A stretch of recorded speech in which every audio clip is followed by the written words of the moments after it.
Yeah, thank you to Beth, Phil, and the team for inviting me to talk again. It's always a privilege to come and talk to this group, so thank you very much for that. For those of you who were around for the last talk that I did the very dangerous move of bringing my existing client who pays my bills onto the stage with me, risking getting fired, giving me insights for what was actually happening on the ground, and it was a case study on scaled agile in reality. But I think the interesting aspect was it was a completely business context with very little technology input. So it's how we were applying the frameworks to fit within that model. The reason I'm saying this is the final part of the talk was on the effect that this change was having to individuals in the team, both on an individual psychology level and also how the dynamics between their teams were beginning to form and reform. They weren't used to working in groups, particularly. They absolutely weren't used to working from a common backlog. It was a very siloed and distributed organization. So what I wanted to do today really is pick up again on that topic because it got the most traction on LinkedIn afterwards, and there was a number of spin-off conversations that came from it, and just focused really on observations I've had in the last few months since we did that talk on the impact that coronavirus has had. Now that we're all distributed in particular, and some of the learnings I've seen come through, not just from my main client, but from across the client base that I regularly talk to at Capco about making agile work in a distributed context. So I thought I'd start off with a nice statistic from McKinsey, which is 62% of executives believe they will need to retrain or replace more than a quarter of their workforce between now and 2023. I've used this quite a few times in a number of client pitches that I've spoken to, and it absolutely frightens the life out of most of the execs that I get time with. It's not just the thought of losing some of their workforce. We're all used to colleagues coming and going depending on their desires and what they're interested in doing. But I think what's particularly staggering about this is the sheer volume of people that will have to be retrained as well as having to be replaced. So we know that working according to the Scrum book or to whichever agile framework we take, there's a prescribed methodology for that. But I'm hoping that most of you will resonate also with the sentiment that the majority of the time, taking the book and applying it doesn't work, and you have to make allowances for specific cultures within the organization, how people are, the dynamics between them. Some of the Q&A questions I was just answering then, it could be constraints of the organization for how you work and making sure that you've still got some autonomy and flexibility. There is a continual learning path in the field that we all operate in. And I think the key thing then is this is testament that executives are starting to take note that the way that we operate as a group is in effect the new normal, and the majority of the organization has to be prepared for it. Some of the challenges that we've seen come through, there's a good report for state of remote working, as there is for state of DevOps reports, state of agile reports. So if you get a few minutes, I'd absolutely recommend having a read through some of these. What I find particularly interesting, I guess, and surprising for this is if I look at some of the elements that were probably true pre-coronavirus, taking vacation time, maybe working in different time zones, staying motivated. They were probably the key factors that were being pulled out prior to coronavirus as the main challenges of remote working, just facing the jobs full stop. What's become more apparent since then is the whopping 23% that prioritize unplugging from work, or the 20% that say loneliness. You add those together, you're talking almost half of the people who respond to the survey are finding it a challenge balancing their work life with their home life in this current environment. And who knows when it's going to end. While it was becoming a topic of interest to talk about personal well-being and mental health prior to coronavirus, I think we need to do more very, very quickly to accept the fact that people are struggling right now, and it's not an easy way to work. And as practitioners of various different agile theories, we are absolutely best placed to help people make that change and give them the support they're going to need from it. So there are three elements I wanted to talk through on this today. The first one is building culture and connection with your team. The second one is how you can turn commitment to yourself and to your team into actual habits. And then the final one is just a little perspective on at Capco, what we're seeing as the key dimensions for the future of work. So culture and connection. Communication, we know, is absolutely vital important. For those of you who've ever done any analysis on this, you'll also know that the majority of communication happens through body language. I think it's somewhere around 72, 75% is usually the figure that people take. While we've got video conferences and you can see people's face and you can see their empathy that they're having sometimes, it's very difficult to do that on scale.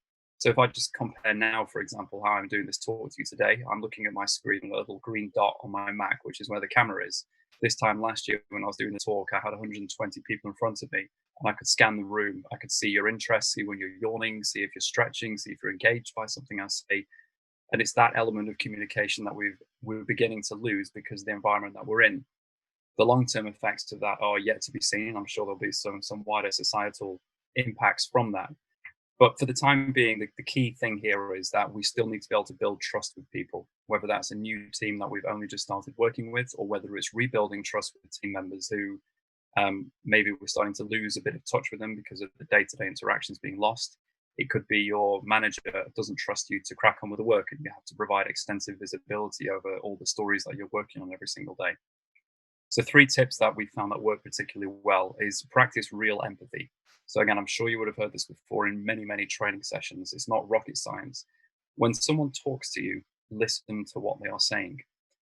Actually take in the words they use, the tone that they are using, what they are saying, whether it's clear, if they're fumbling through it. Is it a hard message they're trying to give you? Is it a happy message? Really listen to what they're saying and use that as the hook for engagement with them. Be proactive in the way that you ask people how they're doing. You know, it is typical as British people, when you start a conversation, you'll ask, "How was your weekend? Wasn't the weather good?"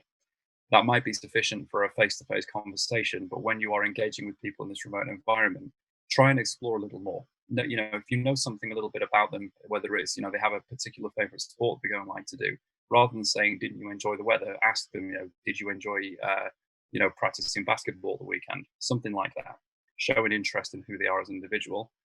And then finally, and this one drives me absolutely nuts, is you do not have to be formal all the time.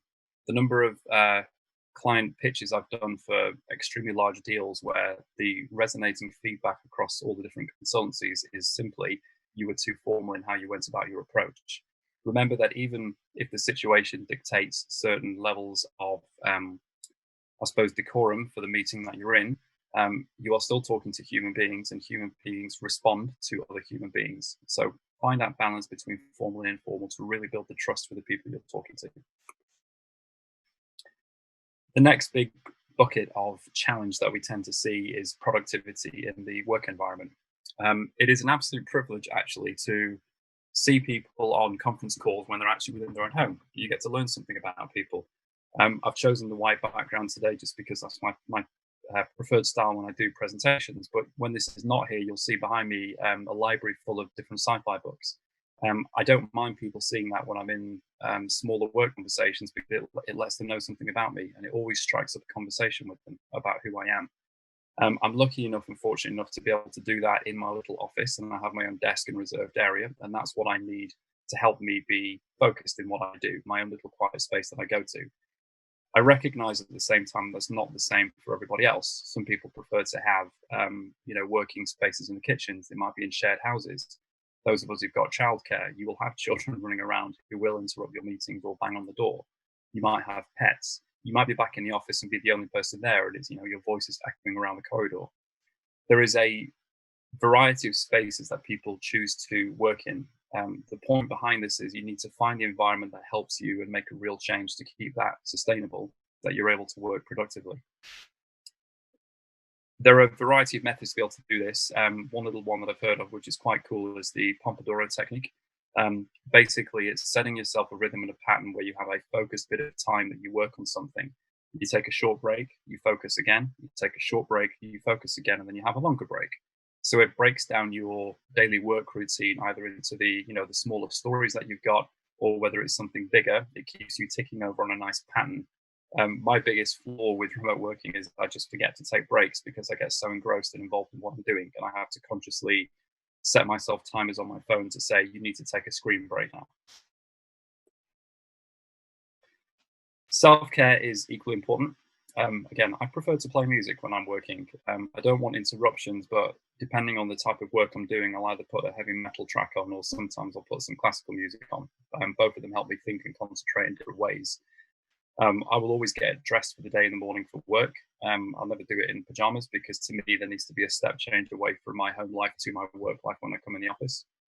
I know a lot of people who are much more active than me, and they take great pride in that, and they block out their calendar and they are refusing to do meetings before 8:30. Whilst most of us could probably do earlier because the commute have gone. Um, I admire them for what they do to ring fence that time in the diary to say that this is me and what I have to do. There's a lot of ideas here for things that you can do with people to show them around. Um, I haven't seen all these happen, but I've seen recipe shares happen on some of my client sites. The MTV crib style video tour is a particularly good one. If you're in a safe team, that can always be a nice thing to do. The chat channel with pictures of pets has actually been a resounding success on the client account. I've seen that used. All sorts of weird and wonderful pets that people had that I just had never idea you would do. Um, but I guess the point is, think about who you are as a person and how you want to reflect that into your work life. Um, I'm not saying that you have to be 100% individual and personable in everything you do, but it's not a problem to let a bit of your true personality and character show. So it's all well and good saying that, but I suppose the challenge is how do you actually make it stick and turn ideas and interests into a habit that actually makes you work better? I've borrowed this wonderful formula from a colleague of mine called Casey Schaefer in the US, who does excellent presentations on this topic. So if we think about big things that we have to change, like, I want to learn a new language and move to France, right? That is a big goal that is unlikely to happen tomorrow. But what you can do is make tiny habit changes and behavior changes today, which will stick for tomorrow. A lot of this is rooted in deep theory. To give you an example of something that I've done for myself with this. So behaviors are essentially built of three components. There's the motivation to want to do something. There's the actual ability to be able to do it, and then there's the trigger or event that gives you the impetus to go off and do it. So for me, as I just mentioned with the reading, I rarely get the chance to read at the moment because when I get back from work, I'm exhausted and I just want to play with the kids for a bit and then go to sleep. So I have a motivation still because there's nothing I like more than going into a classic sci-fi novel and reading the whole thing cover to cover.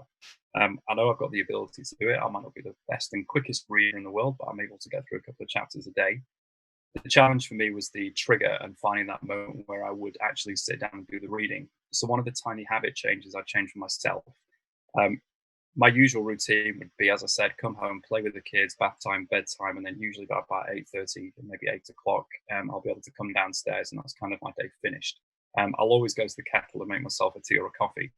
So what I've started doing is rather than making that and taking it back to the lounge where I'll sit down and watch something on TV, I've put the book that I want to read next to the kettle so that when I go make myself that tea as part of my routine, my trigger is in front of me and I'm like, okay, I'm now going to have a half an hour or an hour window. I'm going to take my book and I'm going to read it. And just making that slight change to my environment and where my things are has let me take on this new behavior. I would encourage you all to think about what that is, whether it's, I drink too many beers in the evening. So if that's the case, take away the coffee table next to your seat and then you've got nowhere to put your cup. If it's the exercise routine and working out at 6:30 in the morning doesn't work for you, make a note to do it at lunchtime. Find a time or something that's going to help you do what you want to do. A couple of small ideas there. I wouldn't recommend the ice cream tub. I don't think that's going to help any of us at the moment. So just to wrap it all together, from a consulting perspective, and the majority of work that I do day to day is advising clients on usually taking small agile proof of concepts and working out how they can scale that across the business using whichever framework is going to be. Scale agile framework, Spotify, less, DAD, you name it. It always tends to be a blend of it. But broadly, through the umpteen chats I've had recently, there are these four buckets that people are thinking about for the future of work. The first one is the way of working that people actually have. Lucky, I thought it was just fascinating listening to your talk before about how you made your agile team work and function. The way that you operated and chose to lift elements of the agile book and add in your own elements to make it successful for your context. That is exactly what this is about. Find a way that works for you and your team, even if it's slightly against the grain. If it works for you, go ahead and do it because you're going to produce more value and you're going to step further ahead by doing it that way.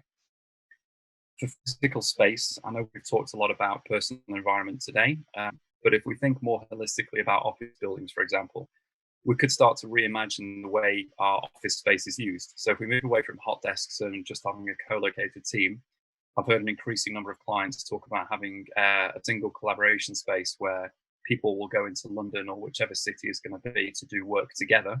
And aside from that, you have a work from anywhere type mantra. So they're going to do some significant changes to the way that their offices are laid out. As far as technology is concerned, I love technology to pieces, but when it comes to doing this kind of work, my mantra tends to be pick the tooling that works and just get it done as quickly as possible. I get frustrated by hanging on technology as the conversation point because to me it's an enabler, it's not the end of the conversation.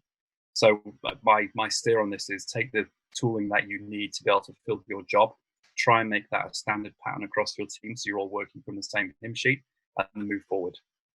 And of course, the final one is the one that we spent a significant amount of time talking to today, and this is about the people within your team.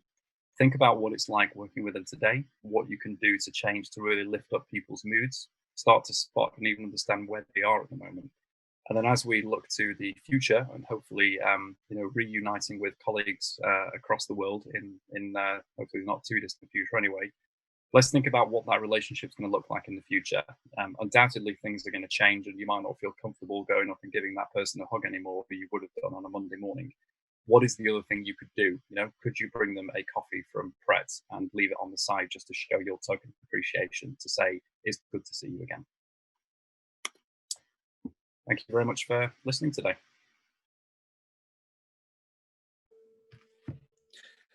Thank you very much, Rob.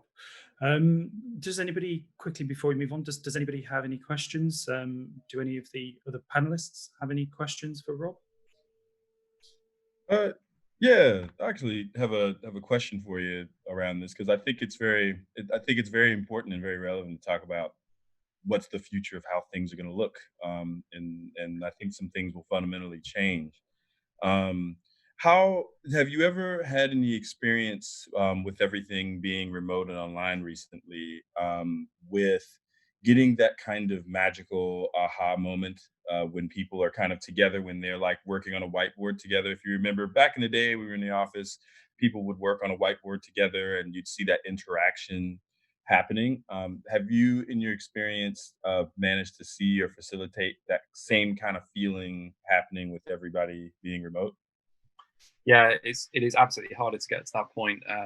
But getting that aha moment in workshops is absolutely key to the job that I do day to day. I think the most successful setup I've done for this, and this speaks to the tooling thing I just said before. The one I tend to use is one called Mural. So it's quite cool being able to jump in and jump out and around this big canvas, so you can take people's thoughts here, there, and everywhere. What I Yeah. like about it in particular is you can basically partition the topics that you want to talk to people about, and we always include something which is your thoughts or your feelings or something that's resonating with you as you go through. So if you have like a dual hat facilitator, co-facilitator role, Mm. the co-facilitator can constantly keep on top of the comments people are making about what's resonating, and you can adjust the conversation on the fly and constantly jump to things that people want to know about.